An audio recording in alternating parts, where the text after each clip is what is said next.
Well, hey there, welcome back. Let's start some seeds today and talk about the future.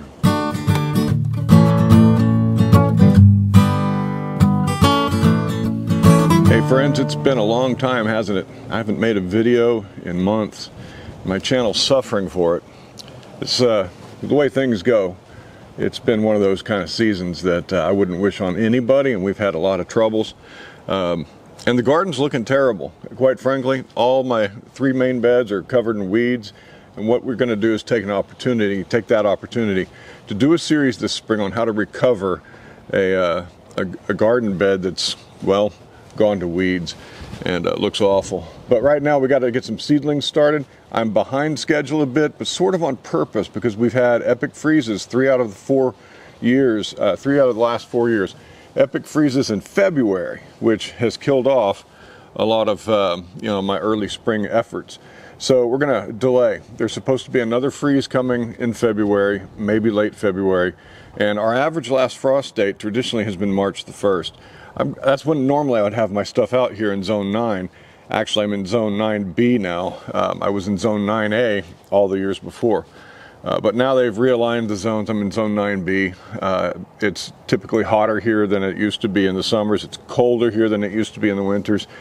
And that's put some challenges out there. So I'm delaying my garden. I've got a long growing season, so it doesn't matter if I start late. I'm aiming to have plants out in the garden sometime in about near the end of March, maybe sooner. It just depends on the weather. These are going to take about 6 weeks to grow, these tomatoes and peppers we're going to plant today. So let's get started. Here's what we're growing. This year I'm going to grow a lot of tomatoes and peppers because that's what I like. And I'm going to grow a lot of these Johnny's Select Seeds hybrids because, well, they've performed well for me. I like what they do. And so we're going to grow an organic heirloom Amish paste. That's probably the only heirloom I'm going to grow this year. I'm going to grow some bell peppers, many different kinds of bell peppers, some hot peppers. All of these are hybrids, Pantera F1 for example. I'm going to grow some Harvest Moon tomatoes, some Edox tomatoes. If you know my channel, you know these are my favorite tomato. It's a cherry tomato that grow on trusses. Very versatile. And Red Flame Cayenne, my favorite cayenne pepper. I need to restock. So we're going to grow some tomatoes and peppers. I'm also going to grow some various herbs and chives and onions, bunching onions from Seeds for Generations.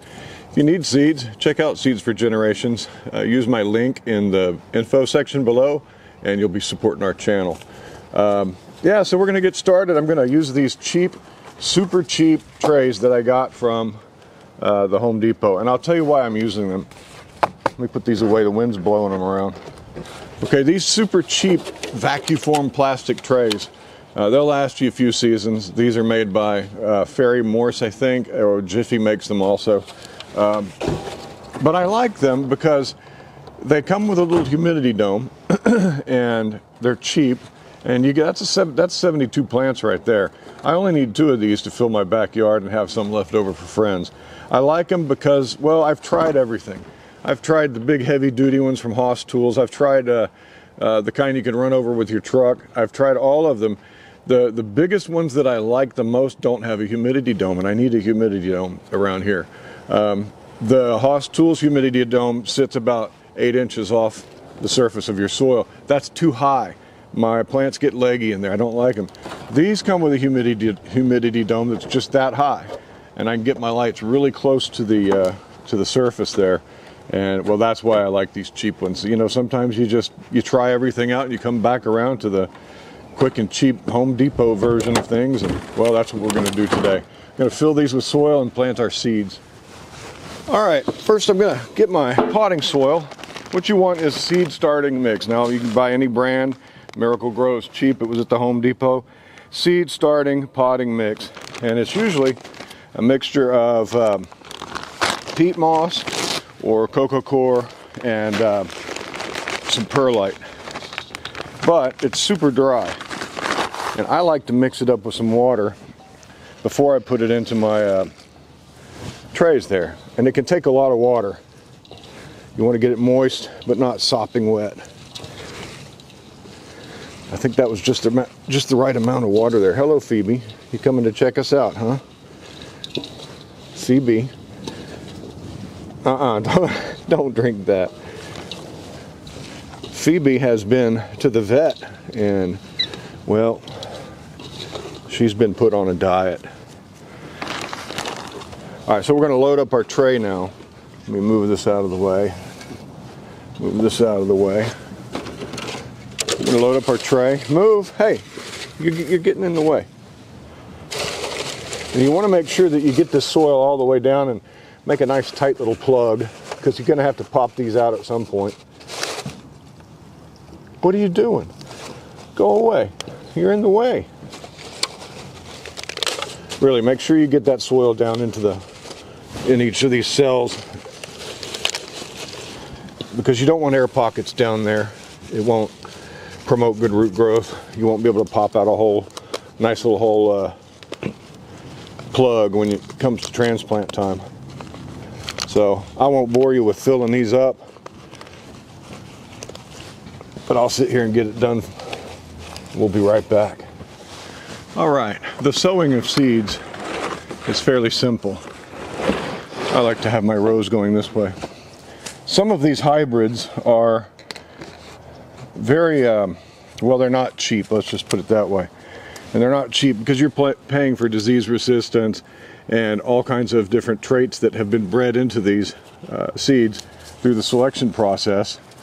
And so you don't get too many in a seed packet on some of these more, more expensive varieties. But that's what I'm going to be growing this year. And we're going to start these seeds. I get 25 seeds of these peppers, 25 seeds of these, 25 of these. Some of these tomatoes, though, I only get 15 seeds. That's because they're pretty scarce. Like this Jolene F1, 15 seeds. So we're going to put one seed in each cell and do 2 rows of these Jolenes. And that'll give me 12. I'll have 3 seeds left over. But I'll use this one just to demonstrate how we start these seeds. It's real easy. Let me get you in camera here. I use my Seed Maker 10 million, which is just a dowel, and I make a little hole. You plant these seeds according to the instructions, but tomatoes, you just plant them about 1/8 of an inch to 1/4 of an inch deep. They're really easy to plant, and do this every year. You just kind of get used to it. There are other ways that you can sow these tomatoes that I've demonstrated in the past. There is the bulk sowing method, where you put the whole seed packet in one cell, and once they're about 2 inches tall, you tease them apart and transplant them that way. That works. I've seen it done. I've done it, and that's a way you can get away with starting seeds with a minimal of, soil. You're eventually going to have to transfer them into some other kind of pot, so you do eventually have to get some soil. But I've seen people start seeds that way, and that's a no mess or a little mess method. But we're going to do 1 seed per hole here, because I don't want to mess with teasing them all apart. Let's see what we got here. These are some little guys. There's a couple still in there. There we go. That's the whole seed packet right there. Not much, huh? Well, let's put 1 in each hole. Typically, if I'm planting seeds that I have an abundance of seed, if the packet gives me an abundance of seed, I'll put 2 in each hole and then thin them later. But no, this time we're only doing 1 seed per hole. And I just lost one there. Let's put that one in that hole. Boy, it turned out to be windy today. I didn't expect wind. It's been strange, the weather here. I wonder, did your zone change? The USDA redefined the zones, the hardiness zone map. And I used to be in zone 9A, very close to 9B, but now I'm firmly in 9B now. And the way they calculate that, I don't know if I put a seed in that hole. The way they calculate that is based on average hottest temperatures over the last 25 years per county. And Scott, Gardner Scott, if you know him up in Colorado, he was on that committee that helped rework the zone maps. Let me make sure I've got a seed in every hole. So I wonder, did you change? Did your zone change? Mine did. Doesn't really mean much. What's more important to me is my average last frost dates. And those have been wildly strange over the past 4 years. So I'm gardening based on average last frost date. I know my highest temperatures are unbearable for virtually any plant, but yeah, I still get a nice long growing season. All right, so just cover these over. Make sure that you get some soil on them. They're in contact with soil, tamp it down a little bit. I'm losing all my seed packets to the wind. And then label. You want to label so you don't forget what you've got. I've said that I'll remember what I have. I'll remember no problem. And what, you know, like a day later, I've already forgotten what I had. There's my Jolene's.